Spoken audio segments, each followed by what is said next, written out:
It's your life. And if you let others take advantage of you or let them live your life, it's terrible. It's such a pity, because then you will not get the chance to bring your light into the world and make other people bring their light in too, because this is your purpose. And if you do not live your purpose and let others live it, it's like the darkness will succeed. And we want the light to succeed in this world, right?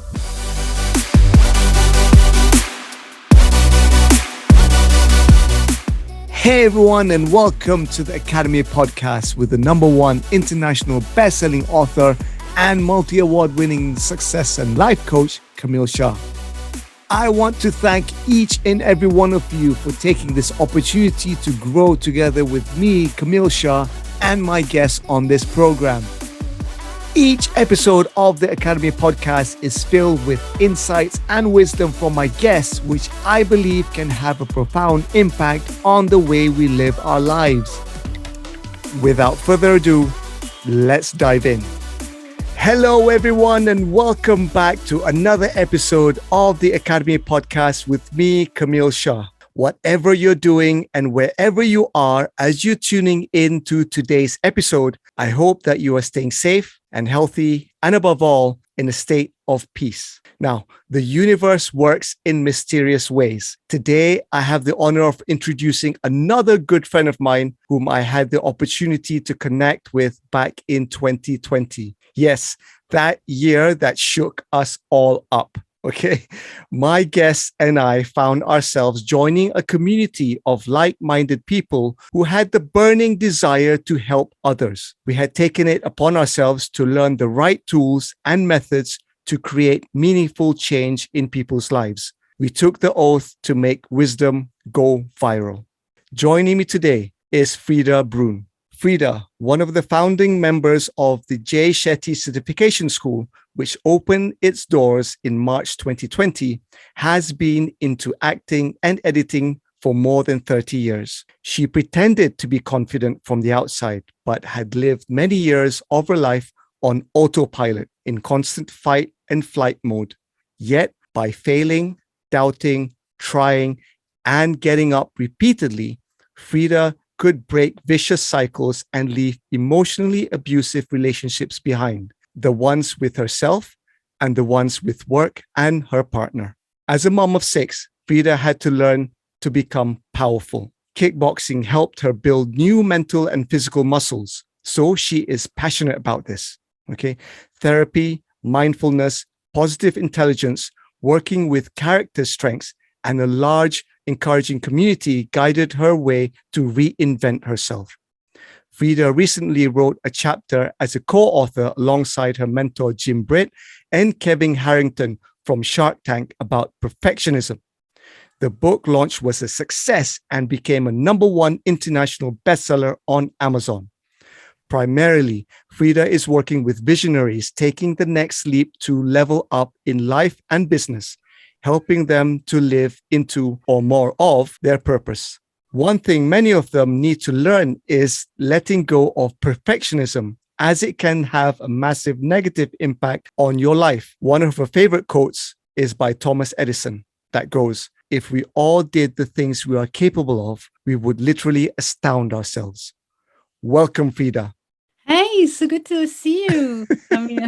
Yes, absolutely. As you know, as we mentioned before we started this recording, we connected way back and through the school, and I think that's a great starting point for all of us in the journey that we're on right now. Yeah, definitely. It's so beautiful when you share memories together, and you know where you came from. So. Absolutely. You're doing many great things, and we'll come to that. But there was one thing that in the introduction that we mentioned about, you wrote about perfectionism, and I think that's a useful starting point for our conversation today. You're a life coach. How did you get into coaching? If you can just rewind back a few years, your journey, how has that led you to where you are now? I had coaching myself since 30 years, on and off, so to speak, because I was an actress, have been acting for 30 years and editing. So I was familiar with it.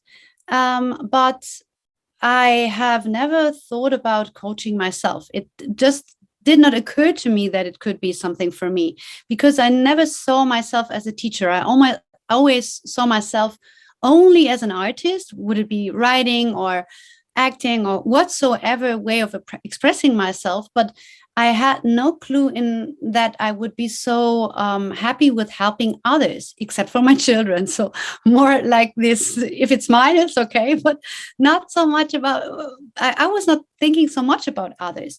But I found Jay Shetty, was following him a while through his videos he did in the beginning, and then his films on Facebook.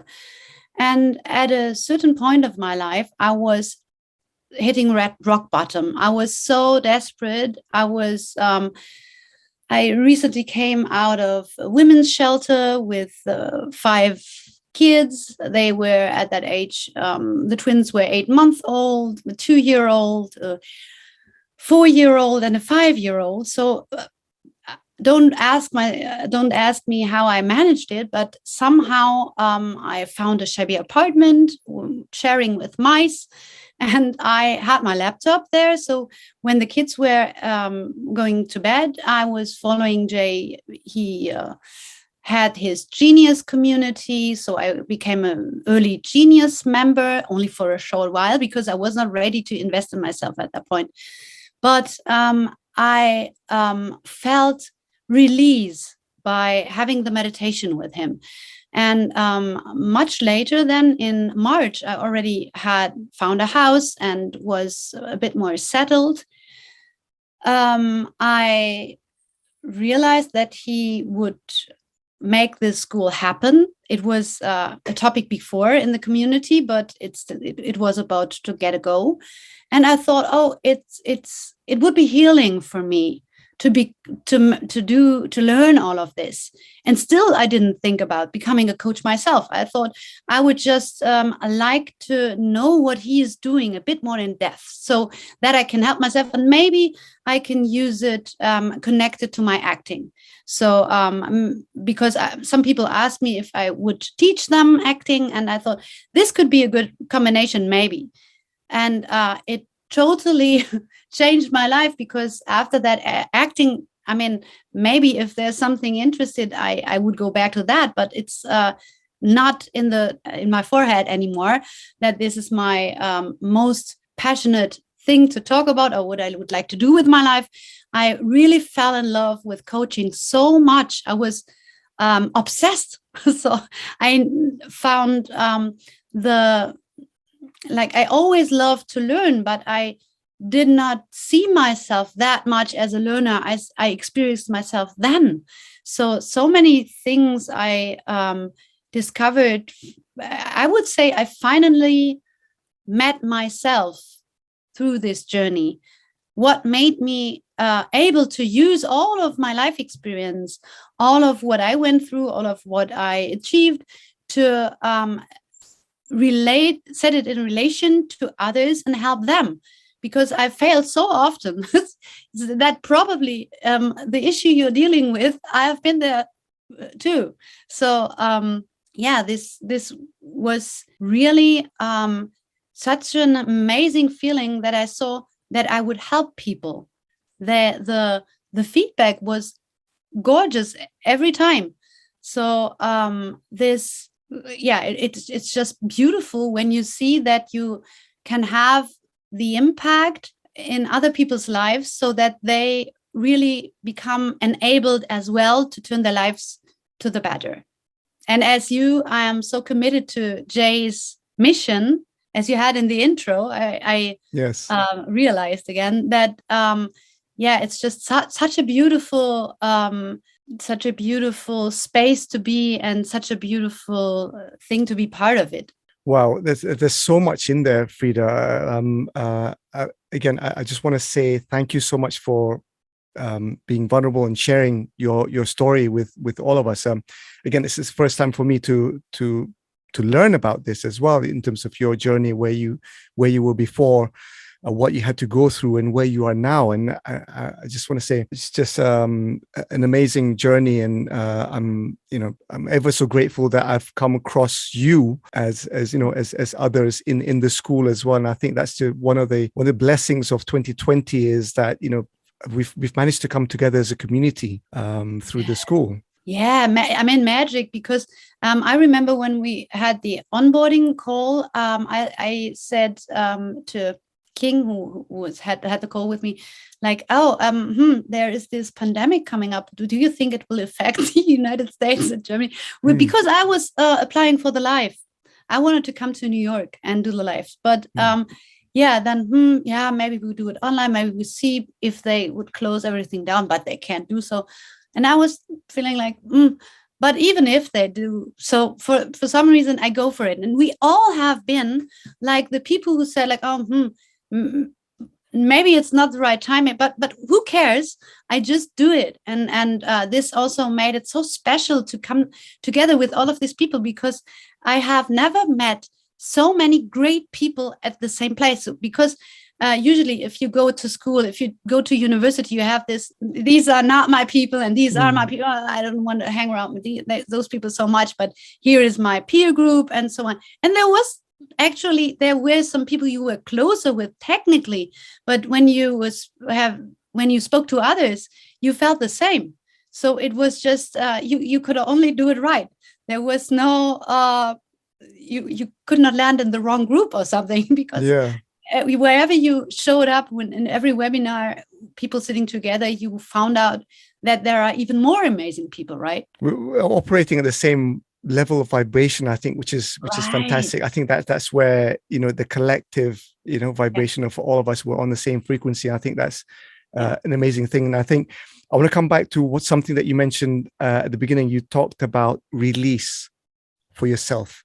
Yeah. And I think that's a lot of people tuning in might be able to connect with this. Am I right in saying that the intention was to help others through the coaching, but you're helping yourself first by learning these tools? I wanted to help myself. So I was more coming from this egoistic place, and then found out how much joy it is to help others. And amazing.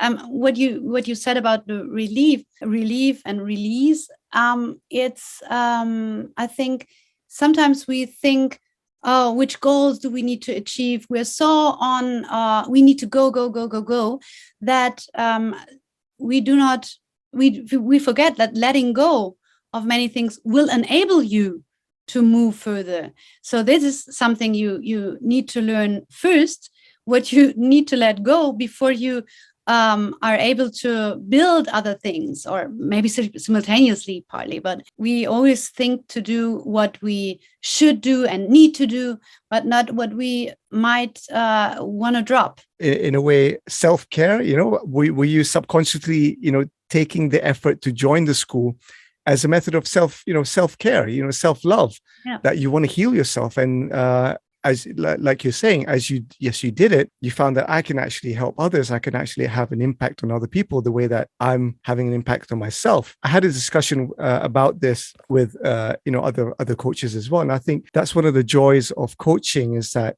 it's a win-win situation. Each time I have a conversation with a client, each time I have a conversation with people like yourself, fellow coaches, something happens in me, something magical, and I dare I say, I get a bit addicted to it in a nice way, right? Yeah. I mean, if your day does not start that well, but you have a coaching conversation, you prepare for it, you just open your heart before you go into the situation, because there's somebody will share his or her precious time with you, and you give your best, and then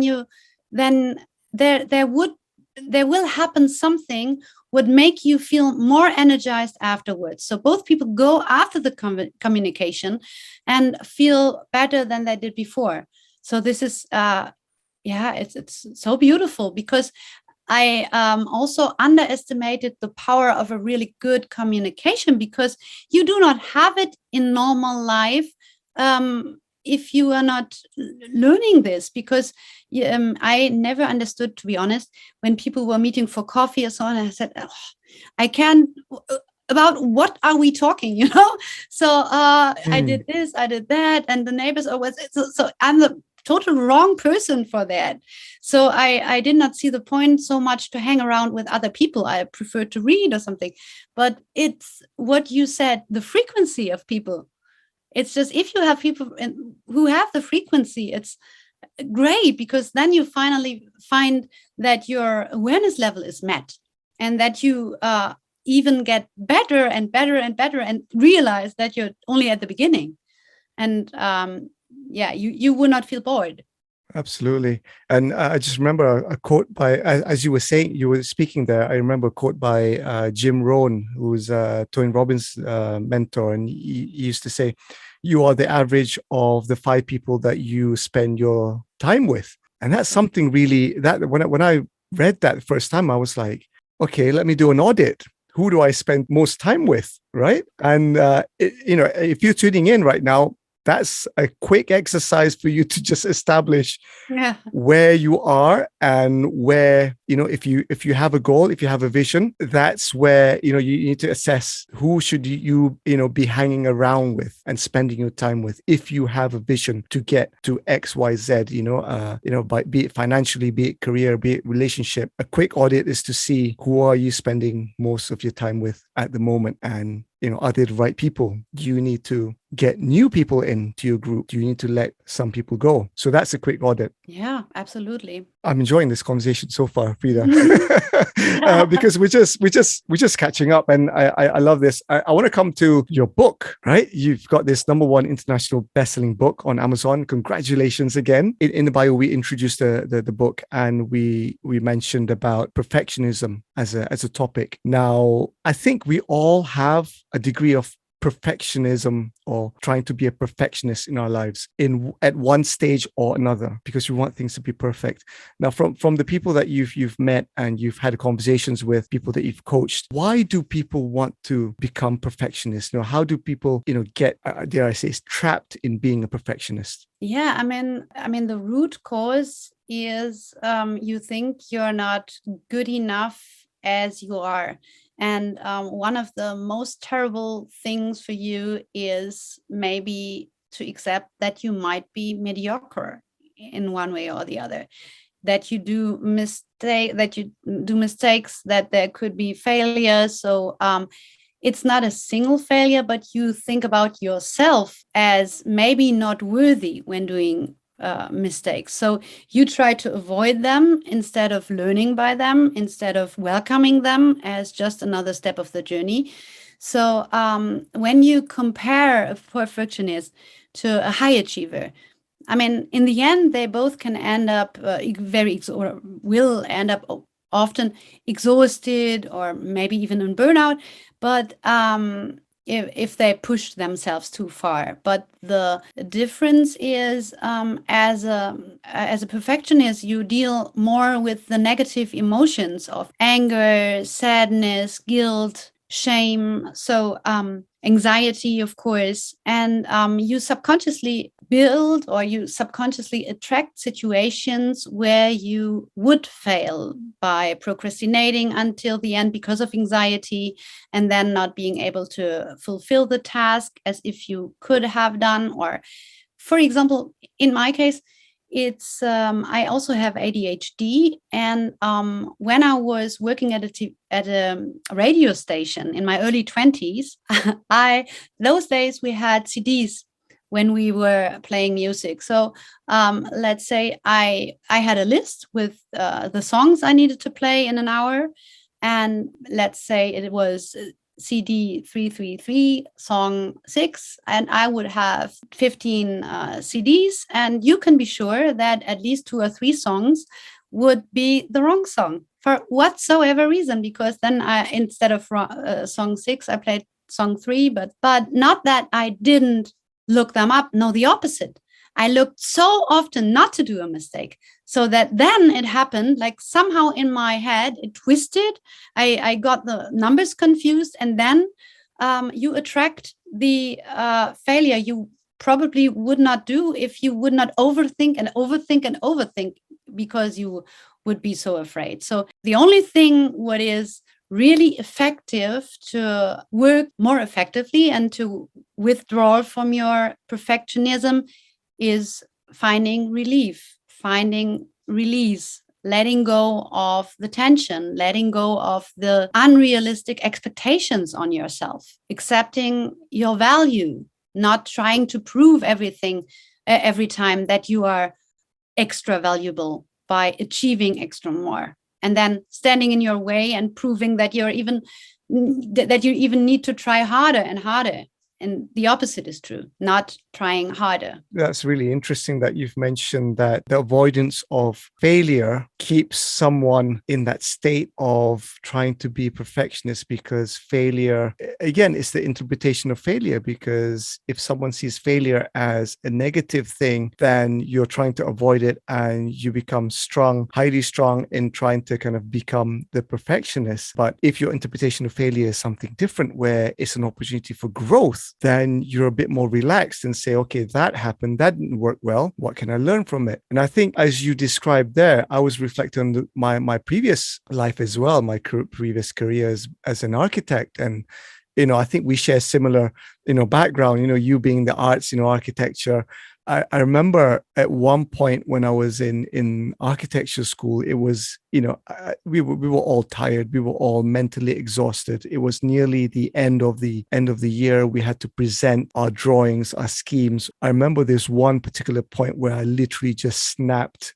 I just snapped because I was trying to make everything perfect. And it was one particular thing where I had sent my final thesis to the printers to get printed. And when I got there, it wasn't printed the way that I wanted it printed. And I just snapped. And now I reflect on it and I'm smiling now. But at that particular moment of time, it wasn't an option. But now I'm looking back, I'm thinking, well, that was perfection for me, but nobody else cared. Right? I don't even think the tutors cared that it wasn't printed, but I was so looking at it in a minute way that it affected my mental and physical health.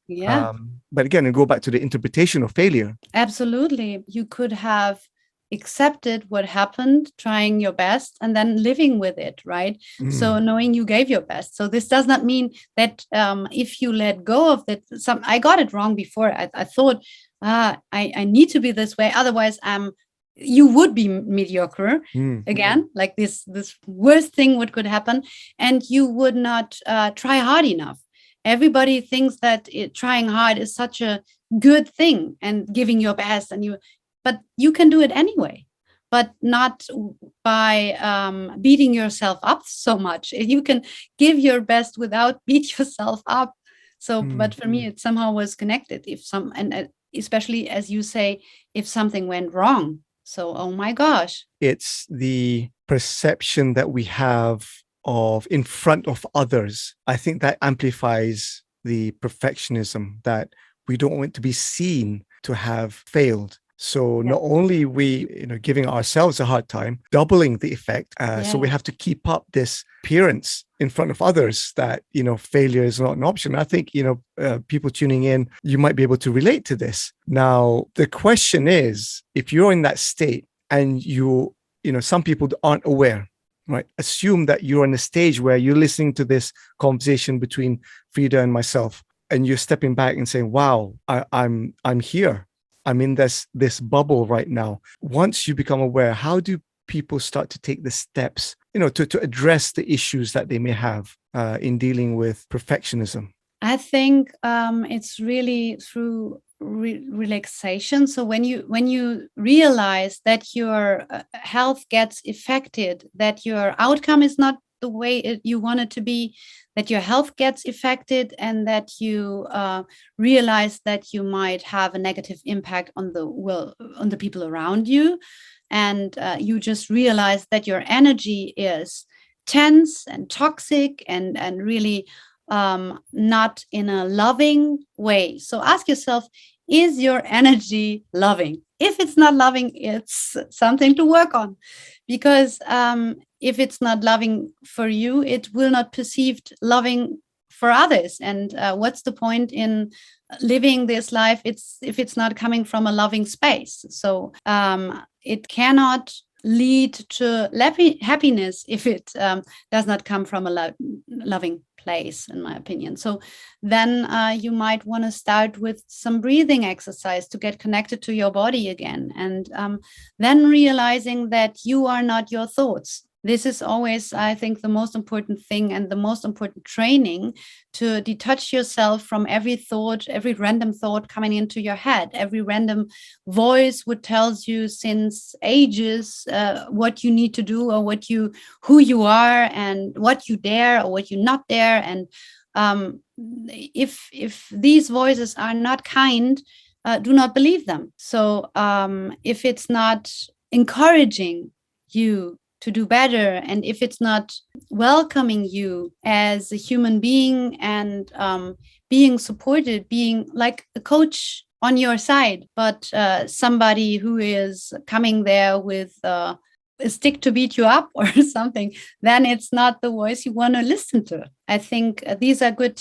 things to become more and more aware, so that you would be faster able to spot the energy you land in, because it won't change from one day to another. It's a training. So it took years for you to become this way. So it will be a process to learn new pathways inside of your brain, to think new thoughts, and to become what you said in the beginning, the frequency, to raise your frequency, to settle into a higher form of energy, so to speak.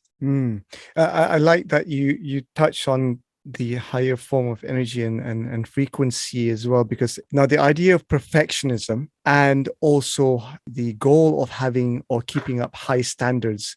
Now, people tuning in might be able to say, well, what's wrong with trying to, become a perfectionist, because I want to keep high standards up. But are they the same thing, or can you still have a different perspective of interpretation of being a perfectionist, but still maintaining a high standard by not being a perfectionist? Yeah. So this is what why I made the distinction between high achiever and perfectionist. So you can aim to whatever goal you would like to, and of course you give your best, but it's more about letting go of the beating up part of it. So about you just need to leave out the negative parts of it. You can try better, but if you realize you get too tense, you need more meditation in between the tasks. So it's as simple as that. When you are a perfectionist, you would push and push and push up to the point where you would not make it better anymore. So maybe you will manage it to finish the task and have a certain result, but it would not mean that if you leave the negative out, that you would not have achieved it in a much more relaxed state. And this does not mean that it always needs to be hours and hours of pauses, but just a bit of breathing in between the tasks could help, and just feeling in your feet again, and raising your arms, or looking into like nature, a wider space, so that you are able to get not that narrow. So you always need to settle down in a wider space, because when it's not freedom, then it's kind of imprisoning yourself, and it's not healthy, and it's not I think bringing the outcome what you finally would like to leave as your legacy. When you look back, you would probably ask yourself, why did I stress out so much? Why did I have to deal with these health issues? I could have come from a better place, and maybe would have had more fun in my life, and had still a great outcome. Great advice there to kind of reflect on where you are. But again, it's also saying that once you become aware, it's not wasted time. You still have time to look into ways to address the issue, because sometimes people might feel that, oh, it's too late, I'm too far down this path, there's no turning back. But I always say that if you're aware, you're right now saying this, that means you've taken that first step of becoming aware. You just Yeah. need to, like you're saying, widen that vision and to tap into it and step by step to address the issue. Yeah, absolutely. And I mean, in the end, it's not how far we go with it. It's staying committed to growing will always be better than not staying committed to growing, because if you fall back and forget about all of what you have learned, it's, I think, so sad, because you would settle for less. And I think settling this way, it's not a good idea. We all know people who do not use their brain anymore. So who are not committed to learning and lifelong growing, they just die inside. I mean, they die during they are alive. So we can have such a vivid spirit until we need to go, if we just stay connected to ourselves, and if we like to go into depth with our existence and help others, because we all go through so many challenges as human beings, that it's being there for others, listening actively, and just sharing life together is such a valuable thing. Because I mean, how many old people end up being very lonely? I think it's not a good place to be if you are lonely. And I think coaching offers such a great way to stay connected with others and yourself and the existence. So you become connected to wisdom. And I find it very hard to imagine other things which would feel so precious in life. I think you mentioned a really important point there about finding communities.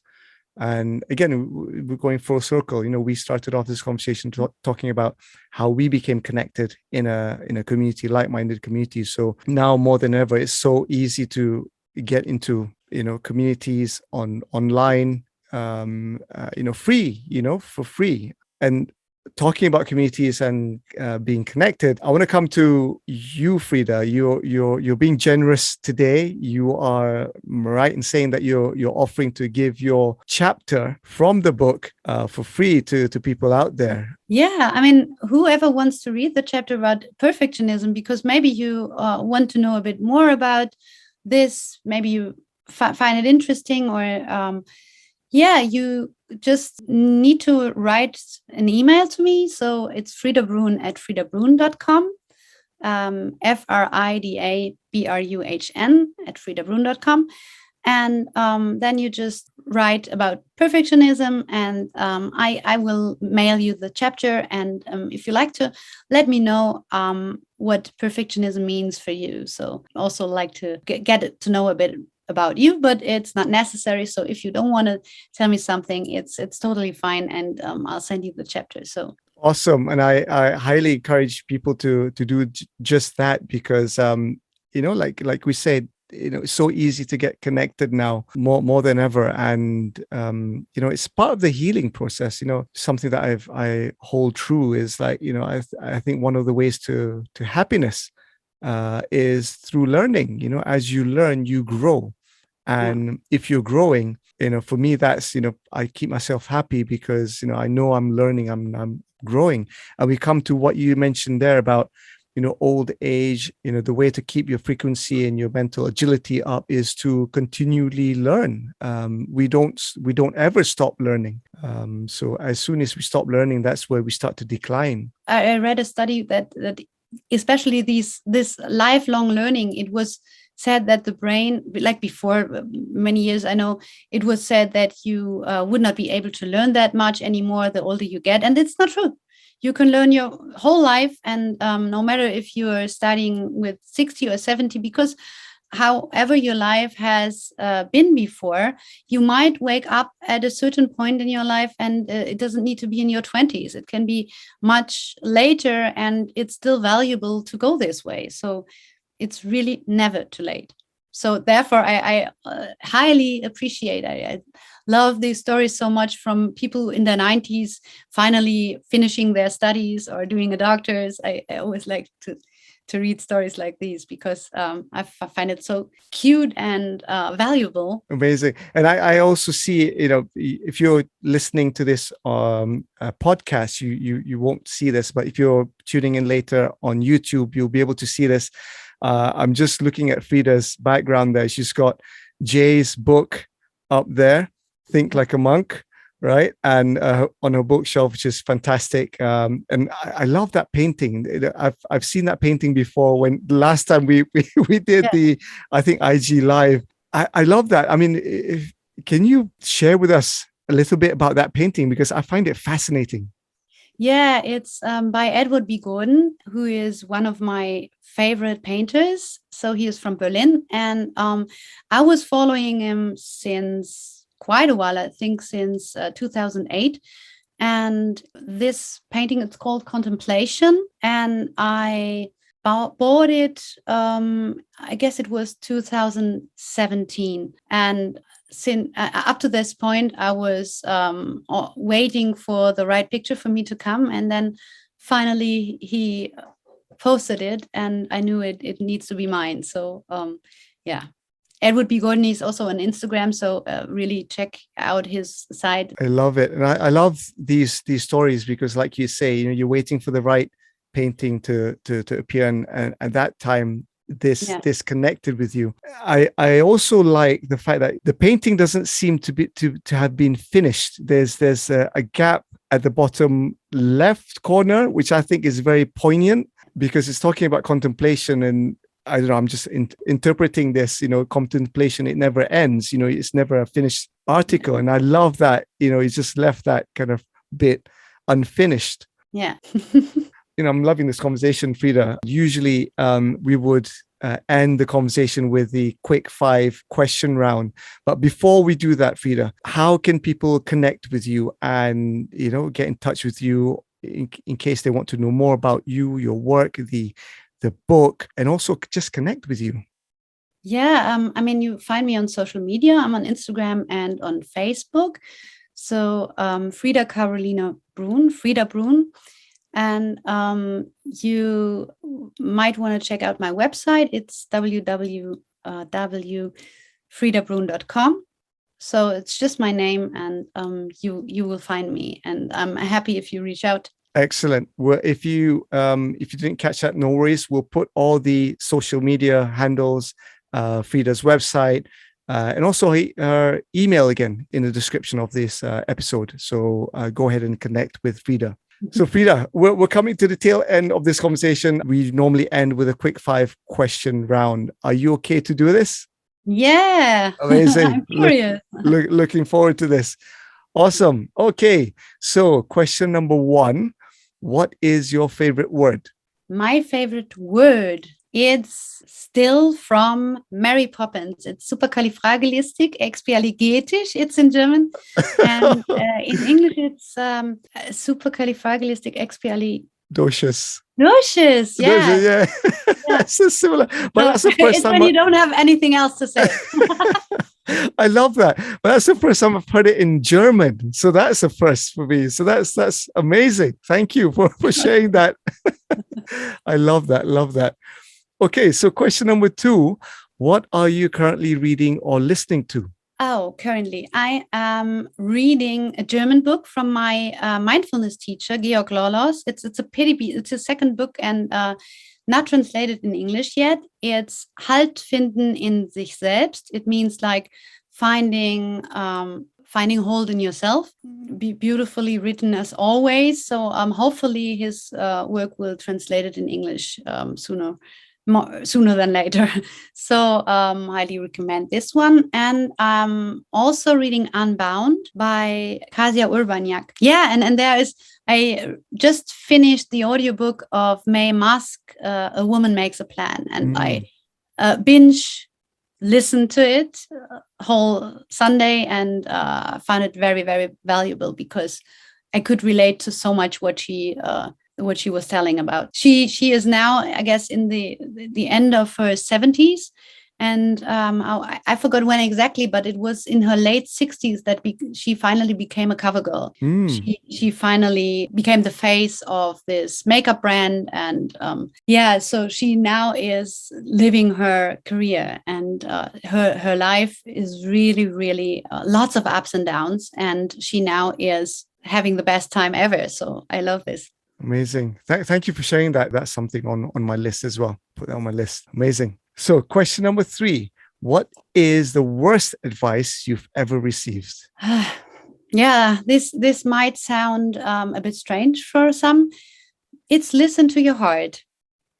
So listen to your heart is not always true, because as I experienced it in this toxic relationship, I was very highly trauma bonded. And this is harder than any addiction, any drug addiction, what you can ever imagine. So it's, if you then listen to your heart, you will be disconnected from your heart, which is the truth. You shouldn't listen to your heart. You should see what the other person does, and don't go for thinking about excuses for them, thinking about that they will also feel the way you feel, that they will finally get what they did wrong, that you finally feel remorse, that they finally have, well, they haven't. So speaking about the frequency, what I learned is not everybody has the frequency. Not everybody is ready to learn. Not everybody has like a good heart, so to speak.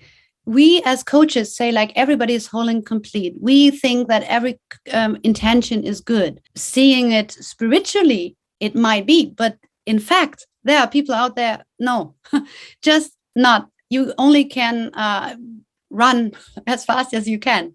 So sometimes, so listen to your heart is not always the best advice. Wow, that's really powerful. And again, it's just shifted my perspective as well, because usually when you listen to that advice, you just take it as it is, but it's not always right. You have to do some checks, whether it's relatable, whether it's applicable. Like you're saying, if you don't, then you might get burnt, you might get hurt, because taking it blindly might affect you in a different way. Absolutely. And there might be childhood trauma when you were not able to leave. And the person could, it just feels familiar. But because it feels familiar, it can be in a terrible way. And you do not even realize where the connections are. With a lot of time and space afterwards, you will be shocked where your heart led you, because you have not healed childhood trauma. It's a good chance to do then. So in the end, it's hard to say even bad advice, because of course you would have liked to skip, but otherwise you would not have grown through it. So every bad advice also is a great learning opportunity, so to speak. So on the flip side, what is the best advice you've ever received? I would say heal first. Before you do anything else, heal your heart, heal your soul, and then go for anything what you would like to do. So build a strong connection to your heart, build a strong connection to who you are, take care of yourself, love yourself. And when you are able to take good care of yourself and say to yourself that you love and cherish your being and want to share this love with other beings, then you're in a good place to start for everything you want to do. Wow, that's really strong there. So to look inwards, people usually say it's I don't think it's being selfish. It's actually, taking care of yourself first. You can't possibly help others if you haven't been taken care of by yourself. And we sometimes forget this. So, and there are, as I said before, there are people out there, they don't forget it, but they are selfish. And if you are not taking care of yourself, they will take advantage of you. And this is, I mean, it's your life. And if you let others take advantage of you or let them live your life, it's terrible. It's such a pity, because then not only you will not get the chance to bring your light into the world and make other people bring their light in too, because this is your purpose. And if you do not live your purpose and let others live it, it's like in a woo-woo way, it's like the darkness will succeed. And we want the light to succeed in this world, right? Wow, I love that. I love that, Frida. Wow, that's oh my God. I'm just surprised that that's just happened just there, just at the tail end of this conversation. I love that. Thank you for sharing that. I have to go back and listen to this again and write it down. Thank you, Frida. Thank you for that great advice. Thank you. Okay, last question. Question number 5. What can we expect from Frida in the next 5 years? Oh, you can expect for sure that I stay committed to the mission. So I will stay committed to making wisdom go viral. I will stay committed to do whatever I can to spread the benefits of coaching. I will definitely commit to further writing and to give my best to be the best mom I can be. Yes. And I love that commitment. Strong place, a foundation to start off with, commitment. And I love that. Thank you for sharing that. Frida, any last words to people tuning in before we end the show? Wherever you might be in your life, wherever you are, and feel some kind of connection to anything I said, you can reach out to me also, not only on perfectionism for sure. So if you might feel in a dark place, if you feel like you're being stuck and just need a bit more of awareness to move on and maybe have a goal in mind where you are not sure about which direction to go, you can reach out to me anytime. So I'm happy to jump with you on a 20 minutes chat or something, and then we can figure out if a discovery call might help, and if coaching is the right investment for you at that point in your life to move further. So up to that point, you have the academy, you have the podcast you can listen to, you have all the books, but I highly recommend coaching as well with whomsoever. And if it's not me, you find another coach. Maybe you feel connected to Kamil, to whomever in our community. I mean, as we said before, you can, our colleagues are great as well. So you just need to find out to whom you feel connected the most.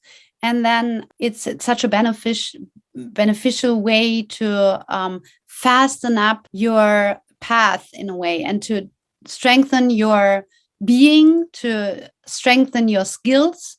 So if you want to have a change in your life, I think coaching is, in my opinion, it's necessary. This is why all we coaches have coaches. If you're tuning in and if you're thinking about improving any aspect of your life, and this is why we do it, we're all here for each other. Frida, myself, other coaches, we all understand the value of coaching because we've been through it. And we know how it has impacted our lives in a positive and meaningful way. And we're sharing that with everyone. For me, I would not share something to others if I don't see the value of, I haven't done it myself. So having gone through it and knowing the value of it, this is why we're doing this. This is why we're reaching out and saying, look, it's just a conversation. And Frida, like you said, you took that step way back in 2020, even before in Genius, to just reach out and just join the community. And that's it. And that was the beginning of, the upgrading to a higher frequency. Yeah. And similarly for me, just taking that first step. Obviously, you will have doubts. You might be thinking, if I do this, that means something's wrong with me.